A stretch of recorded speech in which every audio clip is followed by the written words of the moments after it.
Hello everyone, welcome back to Guide to Everything. In today's video, I'll show you on how you can get clay in Stardew Valley.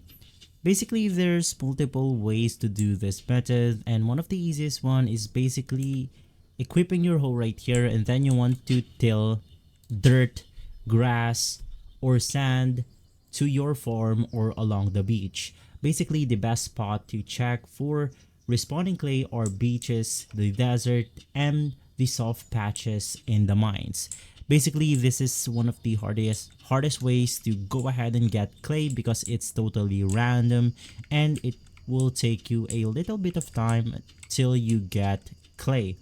The second way to go ahead and get clay in Stardew Valley is simply digging up artifact spots.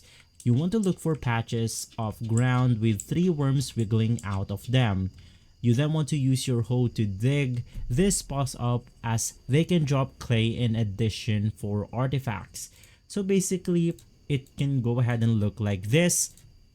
You will see these 3 worms dancing or wiggling. You want to use your hoe and you want to dig it up, and then there's a chance that a hoe will spawn up.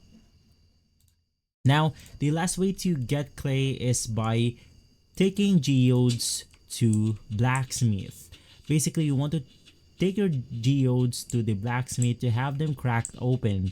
They can contain a variety of items including clay. So you can get geodes from caves and it will then simply look like this.